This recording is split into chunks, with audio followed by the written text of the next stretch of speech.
अमरावतीमध्ये झालेल्या घटनेनंतर आता प्रत्यक्ष स्थळी आम्ही स्वतः इथं आलोय. माझ्यासोबत सचिव महोदय, सर्व सन्मान्य लोकप्रतिनिधी आहेत. प्रत्यक्ष पाहणी केल्यानंतर ज्या पद्धतीची भीषणता दिसते ती अतिशय दुर्दैवी आहे, दुर्भाग्यपूर्ण आहे. खरं तर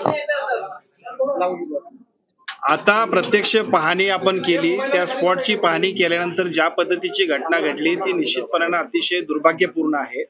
या सगळ्या प्रक्रियेमध्ये ज्या ज्या पद्धतीच्या एकूणच अनियमितता झाल्या असतील त्या सगळ्या अनियमितता सुद्धा गंभीर आहेत. खरं तर अशा पद्धतीची घटनाच घडायला नको, कारण 2 वर्षापूर्वी आम्ही हॉस्पिटल बांधलं आणि मग त्याच्यानंतर अशा गोष्टी होणं हे आमच्या दृष्टिकोनातून सुद्धा ते चुकीचंच आहे. फक्त प्रश्न असा आहे की नेमकं तो जो झालेली घटना आहे 3-3:30 वाजता रात्री झाली, त्या 3:30 वाजता झालेल्या घटनेचं नेमकं कारण काय आहे हे सुद्धा आपण घेतलं पाहिजे.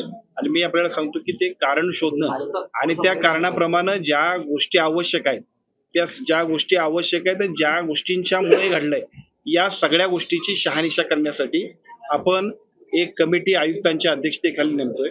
या आयुक्तांच्या खालच्या अध्यक्षतेखालील कमिटीमध्ये एका बाजूला MSCB चे आपले इलेक्ट्रिकलचे चीफ इंजिनियर असतील, दुसऱ्या बाजूला एम्स सारख्या संस्थेतले सुद्धा नामवंत असतील, DMER चे सुद्धा एक्सपर्ट असतील, की ज्या कमिटीनं पुढच्या 8 दिवसांमध्ये या सगळ्या वस्तुस्थितीचा अहवाल आणि त्याच्याबद्दल प्रत्यक्षात कोण दोषी आहे याच्याबद्दलची स्पष्टता त्या अहवालामध्ये येईल.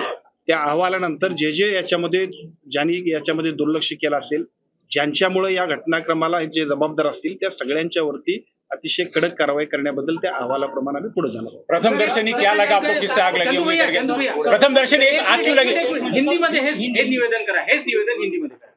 अभी अमरावती में जिस तरह से आज एक दुर्भाग्यपूर्ण घटना को हम लोग सामने जा रहे हैं, जिस तरह से ये घटना हुई है बहुत ही हम लोगों इस पर खेद व्यक्त कर सकते हैं.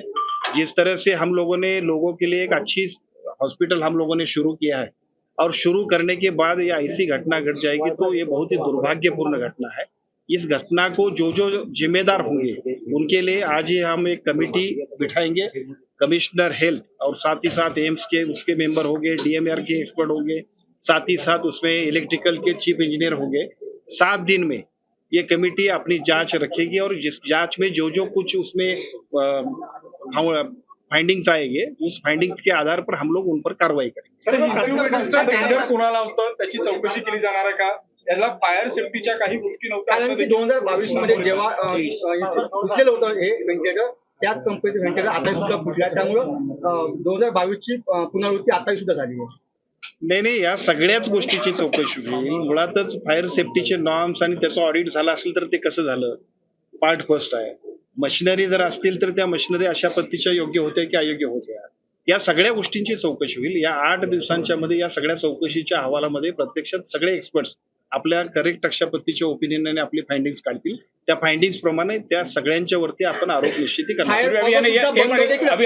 फायर फॉगस जे होते ते सुद्धा बंद होते. जर फायर फॉगस सुरू असते तर काही प्रमाणात आग विझली असते. अगदी बरोबर आहे. एखादी ज्या वेळेला आपण ही आस्थापना सुरू करतोय त्यावेळेला त्या आस्थापनेमध्ये ह्या सगळ्या गोष्टी असणं अपेक्षितच आहे.